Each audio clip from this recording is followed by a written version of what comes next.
Hi, I'm Vanessa Perdomo, and this is Bloomberg Quicktake. New York City FC has officially captured the club's first MLS championship in a cinematic win over the Portland Timbers over the weekend. It took the club less than 10 years to reach the feat of champions, having played their inaugural season in 2015 as part of the MLS expansion. To talk about this historic moment, I'm joined in studio by team captain Sean Johnson. Sean, thanks so much for joining us in studio. Thanks for having me. Yeah, so let's talk about this game. Dramatic. You're less than 1 second away from hoisting this, less than 1 minute away from hoisting this, and they even out the game. What's going through your mind then? To be honest, it felt like it was less than a second away. The guys fought hard over the 90 minutes, and right at the end, I think it was the very last play of the game, crazy sequence. All of a sudden they score, their crowd goes wild. It was kind of one of those picture perfect moments for a movie. And then all of a sudden, regular time was done. So just had to get the guys together after that, regroup, and then said, look, we got 30 minutes to win this thing. Let's do it. And then we locked in. We locked in. So after those 30 minutes, you don't get it done yet, so now you got to go into PKs, goalkeeper to goalkeeper here. Penalty kicks, there's nothing like it. The adrenaline that goes through your body in that moment. And saving that first kick, for me, it gives all the confidence. Is that how you felt after saving that first one? You were like, I'm ready, we're winning this one? Yeah, so penalty kicks, as you know, as a goalkeeper, those are the moments you want. Even though some people think it's super nervy, as a kid, you always dream about that moment where you can step in, be a hero for your team, but then you get in the moment, you're like, oh, this is real. But yeah, saving the first PK, there's no other feeling like it because the other team sees that. All of a sudden it puts doubt in their heads. Then the second PK, after the second save, after that, my emotions just went, haywire. And that's when it all came out. And the boys did the rest. They had to score the goals. So pressure was on them. For me, it was more so just trying to help them. Yeah, you were like, my job's done. They say once you save one, you should win the game. Yeah. So you saved two. Yeah, so I saved one, then their goalkeeper saved one, which is very rare, the first, first couple saves there. But saving two, I think we had a pretty good chance of winning it all. Yeah, for sure. Yeah. So now you guys are bringing back the first championship to New York in a decade, really, since the Giants won in 2011. What does that mean to you guys?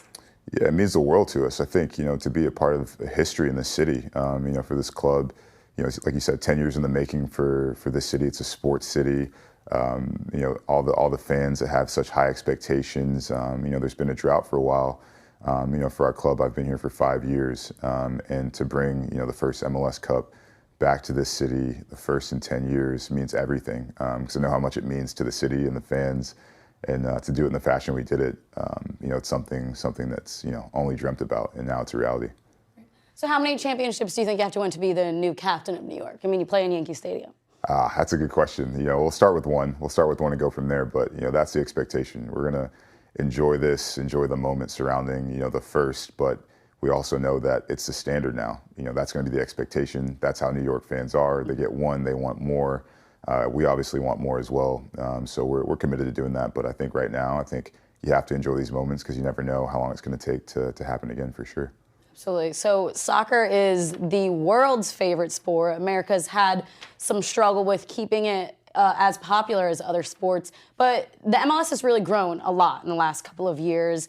You said you've been with the team for 5 years. You've been in the league longer than that. How have you seen the change from the way fans come to the games now, engagement from what it was when you first joined to now in 2021? Yeah, so, I came in the league back in 2010. It was my first year. So, 12 years in the making for me. It's been tremendous to see the growth of soccer in this league.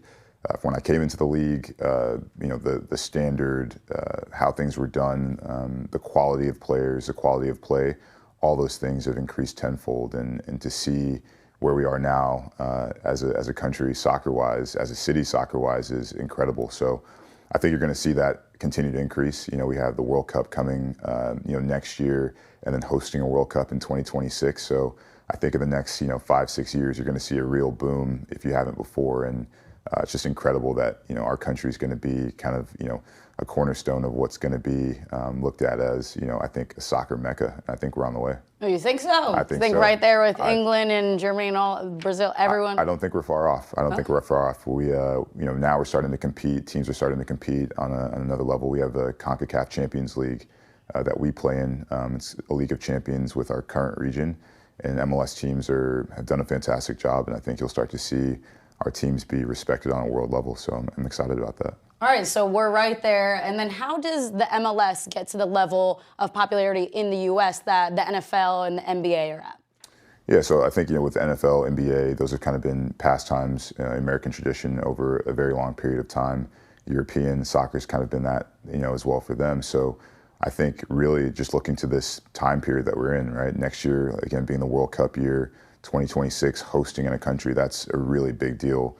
And I think you'll see the excitement with the lead up to that. And I think the world will stop. I think every other sport will stop to watch a World Cup. It's the biggest sporting spectacle in the world. And I'm really, really excited to see what that's going to bring for this country, because I remember back in, I think it was 2014, watching the World Cup I was in Chicago at the time. The whole city stopped and paused, and I'm sure New York did as well.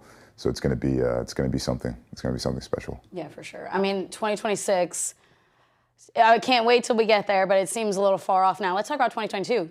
The World Cup, you brought it up. You also represent the U.S. on the men's national team. Is that where you're looking towards next now? You got your MLS Cup title. Is your next goal the World Cup?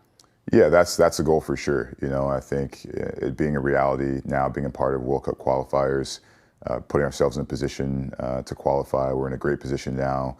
3 qualifiers coming up at the end of January in that window, which is super important for us. But yeah, 2022 is definitely the goal for me. It's been a dream of mine to go to a World Cup. Worked extremely hard, starting to check off some goals off the list now.